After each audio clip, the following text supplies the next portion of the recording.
పేరిట మీ అందరికీ షలోం. ఈరోజు దేవుని వాగ్దానము.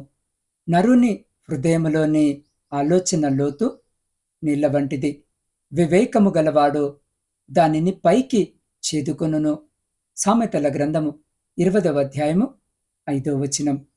ప్రియులారా, ఈ దినము వాక్య ధ్యానములోనికి వెళ్లే ముందు తలలు వంచి చిన్న ప్రార్థన చేసుకుందాం. పరిశుద్ధుడవైన మా తండ్రి, నీకు వందనాలు. ఈ సమయమందు నీ వాక్యము ద్వారా మాతో మాట్లాడమని వేడుకుంటున్నాం. అయ్యా, మా హృదయ అంతరంగాలను పరిశోధించి మాలోని గందరగోళాన్ని తొలగించి నీ వివేకముతో మమ్మల్ని నింపండి. విత్తబడుతున్న వాక్యము మా జీవితాల్లో ఫలించి మా ఆలోచనలను సరిచేయనట్లు సహాయము చేయమని యేసు క్రీస్తు శ్రేష్టమైన నామములో ప్రార్థించి స్తుతించి అడిగి పొందుకొని ఉన్నాము తండ్రి. ఆమెన్.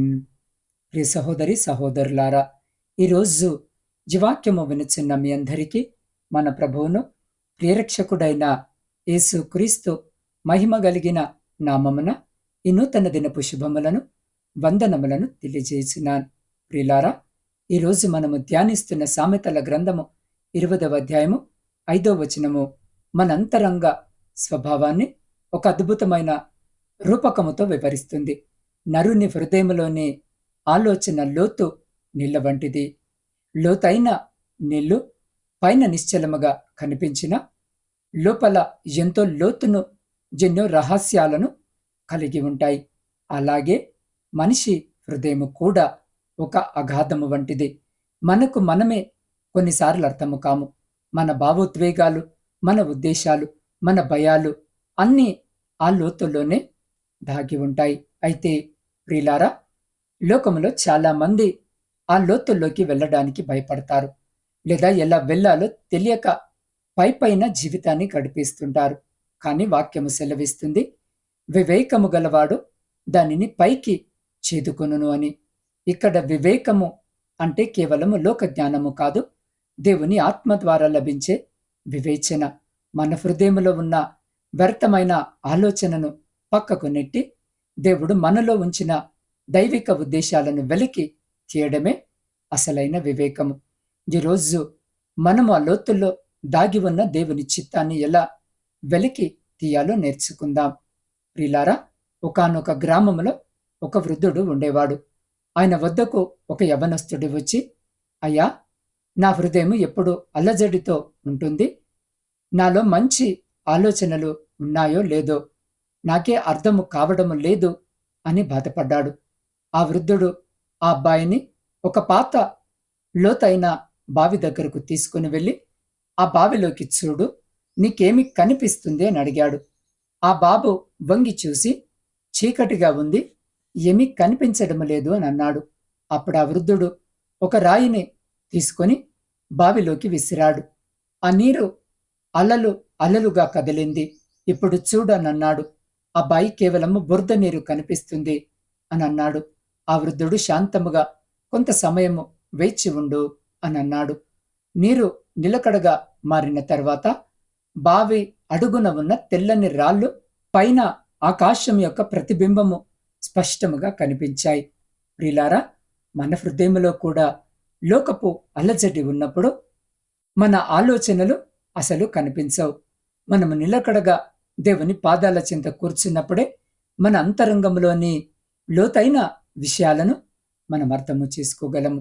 అవును ప్రియులారా, మన హృదయములో దేవుడు అనేకమైన ఆలోచనలు ఉంచాడు. అయితే వాటిని గురించి వారి యొక్క కుటుంబంలో, వారి ఉద్యోగ వ్యాపారములో సతమతమవుతున్నారు. ఏమీ అర్థము కావడం లేదు అనే పరిస్థితికి వారు వస్తున్నారు. అయితే ఈ సామెతలు రాసినటువంటి సొలొమోను గొప్ప జ్ఞానము కలిగినటువంటి వ్యక్తి. ఎలా ఆయనకంత జ్ఞానము వచ్చింది అనంటే దేవుని దగ్గర నుండి పొందుకున్నాడు. అవును, జ్ఞానము కలిగి ఉంటే మనకు అదనముగా పేరు ప్రఖ్యాతలు, ఆస్తి, సంపదలు అన్నీ కూడా ఇవ్వబడతాయి. జ్ఞానము లేకుండా ఆస్తుల ద్వారా, తాతల ద్వారా వచ్చిన అది నిలవదు. జ్ఞానము గలవాడు ఎక్కడైనా ఎలాంటి పరిస్థితుల్లోనైనా జీవించగలడు. ఈ రోజున జీవాక్యము వింటున్న నీవు అనుకుంటున్నావేమో, నాకు నిర్ణయం తీసుకునే శక్తి లేదు, నాకేమి చేయాలో తెలియడము లేదు. ఈ సంసార జీవితంలో ఎలా కొనసాగాలో నాకు అర్థము కావడం లేదు. నాకున్న సమస్య నుండి ఎలా బయటపడాలో అర్థము కావడము లేదు.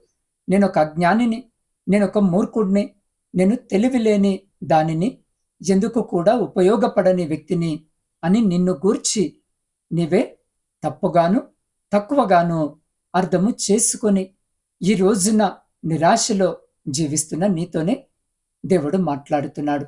నీ హృదయంలో అనేకమైన ఆలోచనలు ఉన్నాయి, జ్ఞానము ఉంది, వివేచన ఉంది. సమస్యలు వస్తే ఎలా జయించాలో, ఎలా పరిష్కరించుకోవాలో అనే ఒక ప్రణాళిక నీకుంది. నీ జీవితాన్ని ఎలా కట్టుకోవాలో నీకు తెలుసు. నీ బిడ్డలను ఎలా దారిలోనికి తీసుకొని రావాలో నీకు బాగా తెలుసు. అవన్నీ కూడా దేవుడు నీ హృదయంలో ఇప్పటికే ఉంచాడు. కానీ దానిని నీవు తెలుసుకోలేక, ఆలోచనలు బయటికి చేదుకోలేకపోతున్నావు. ఏదైనా మనసుకు తట్టని భావము కావాలంటే అందరూ ఈ మధ్యన సాంఘిక ప్రసార మాధ్యమమును ఆశ్రయిస్తున్నారు. వారెవరో చెప్పిన ఆలోచనను, గూగుల్లో చెప్పిన ఆలోచనను, చాట్ జీపీటీ చెప్పినటువంటి విషయాలను వారి జీవితంలో, వారి ఆరోగ్యము మీదను రుద్దాలి అని చూస్తున్నారు. ఈ మధ్య ఒక పెద్ద వయసు వచ్చినటువంటి వ్యక్తి చాట్ జీపీటీ చెప్పినట్లు చేసి మరణపు అంచుల వరకు వెళ్ళాడు. మనం ఎప్పుడైనా నిశ్చలముగా ఉన్న నీటిని చూస్తే అదొక సాధారణంగా కనిపిస్తుంది. కింద ఏది లేనట్టు అనిపిస్తుంది. ఆ నీటిపైన ఎదురుగా ఉన్నటువంటి ప్రతిబింబాన్ని చూడొచ్చు. చెట్లు, ఆకాశము, పక్షులు ఇలా రకరకాలుగా కనబడుతూ ఉంటాయి కదా. నిజంగా అవి ఆ నీటిలో ఉన్నాయండి? లేవు కదా.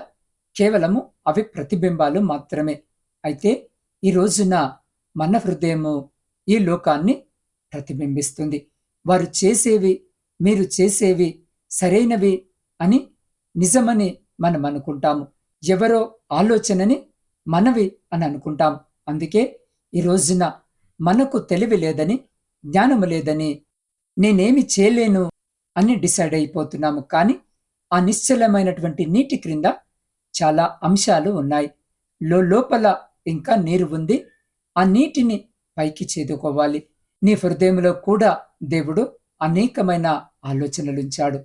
దానిని నీవు ఈరోజు గ్రహించాలి. అద్భుతముగా నీవు ఆలోచించగలవు. నీలో జ్ఞానముంది, వివేకముంది, ఆయన ఆత్మ నీలో ఉంది. అయితే ప్రియ సహోదరి సహోదరులారా, మీరు చేదుకోవాలి అనంటే దేవుణ్ణి అడగాలి. నాకేమీ తెలియదు అని ఎప్పుడూ అనుకోకు.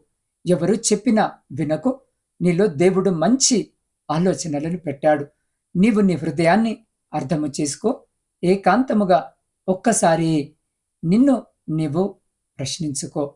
ఎవరితో మాట్లాడకుండా దేవునితో మాట్లాడు. నీలో దేవుడుంచినటువంటి ప్రతిభను, జ్ఞానమును ఈ లోకములో అనేక మందికి ఉపయోగించుకోవాలనుకుంటున్నారు. కానీ నీవు మాత్రము ఉపయోగించుకోలేకపోతున్నావు. అందరూ నీలో ఉన్న నీటిని చేదుకుంటున్నారు. నీకు ఉద్యోగం ఇచ్చేది నీలో ఉన్న జ్ఞానాన్ని చూసే. నీవు వారికి ఆలోచనలను, నీ తలంపులు, నీ నిర్ణయాలు అన్నిటిని ఇస్తున్నావు. అలాంటిది నీకు దేవుడిచ్చిన వివేచనను ఎందుకు వాడుకోలేకపోతున్నావు? ఈ రోజున ప్రియ సహోదరి సహోదరుడా, ప్రభు సెలవిస్తూ ఉన్నట్లుగా వివేకము కలిగి వాటిని బయటికి చేదుకో. నీలో ఉన్న ఆలోచనను లోతులో ఉన్నవి అని గమనించి ప్రార్థిస్తూ వాటిని బయటికి తీసి నీ జీవితాన్ని, నీ కుటుంబాన్ని, నీ భవిష్యత్తును దేవుని యొక్క సహాయము చేత నిర్మించుకో. నేనేదైనా దేవుని కృప ద్వారా మాత్రమే సాధించగలను అని జీవించు. అవును ప్రియ సహోదరి సహోదరుడా, మన ఆలోచనలే మన జీవిత దిశను నిర్ణయిస్తాయి. ఒక బావిలో నీరు ఎంత స్వచ్ఛంగా ఉంటే ఆ నీరు తాగేవారికి అంత ఆరోగ్యము. మన హృదయమనే బావిలోని ఆలోచనలు దైవిక వివేకముతో నింపబడితే మన మాటలు, మన క్రియలు కూడా దైవిక సుగంధాన్ని వెదజల్లుతాయి. వివేకము లేనివాడు తన హృదయపు లోతుల్లో ఉన్న చేదును, ద్వేషాన్ని, అసూయను పైకి తెచ్చుకొని తన జీవితాన్ని పాడు చేసుకుంటాడు. కానీ ప్రియ సహోదరి సహోదరుడా, దైవిక వివేకము గల వ్యక్తి ప్రార్థన మరియు వాక్యం అనే తాడును ఉపయోగించి తన అంతరంగం నుండి సమాధానాన్ని, ప్రేమను, దేవుని వాక్య సత్యాలను పైకి చేదుకుంటాడు. మీ ఆలోచనల లోతుల్లో ఈరోజు ఏముంది? అలజడి ఉందా? అపనమ్మకం ఉందా? వాటన్నిటినీ దేవుని పాదాల దగ్గర ఉంచండి.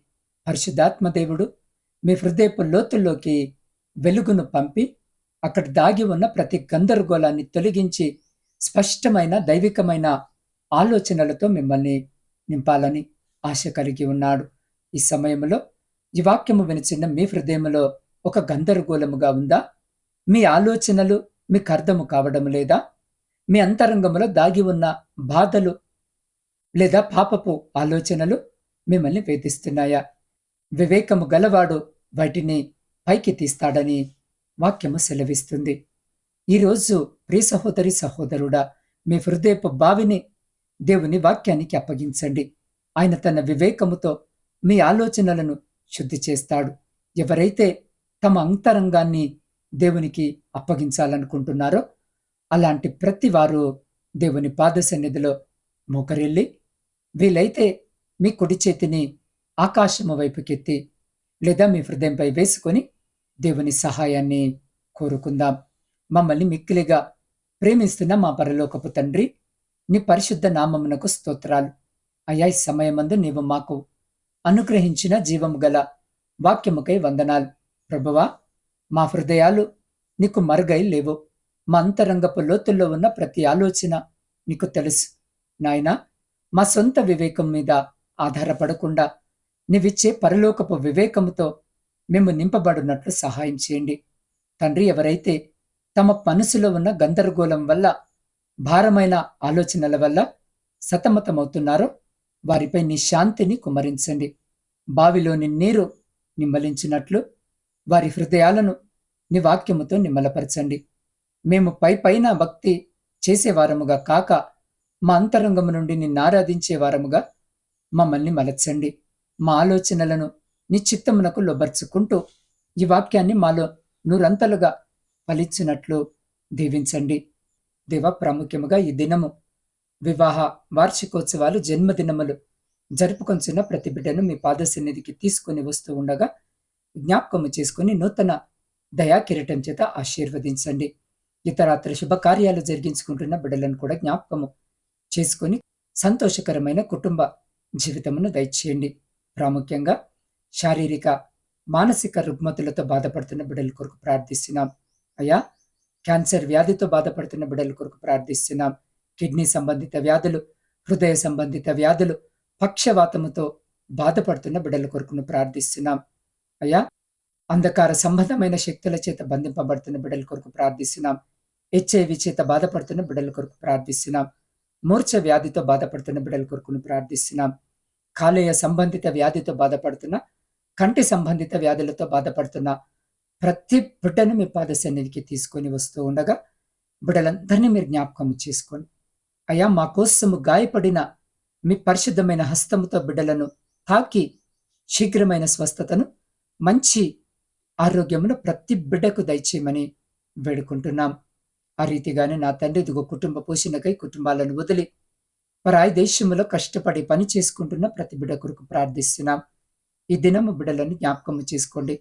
ఎంతో మంది బిడ్డలు వారున్న చోట స్వేచ్ఛగా పని చేసుకుంటూ కావలసిన అనుమతులు లేక, అకమాలు లేక నా తండ్రి కన్నీరు కారుస్తూ, ఇబ్బంది పడుతూ, వేదనతో మీ వైపు చూస్తూ ఉండగా అక్కడున్న అధికారులతో మీరు మాట్లాడి బిడ్డలకు నా తండ్రి అకామాలు వచ్చులాగున, స్వేచ్ఛగా పని చేసుకునే అనుమతి వచ్చేలాగున కృప చూపండి.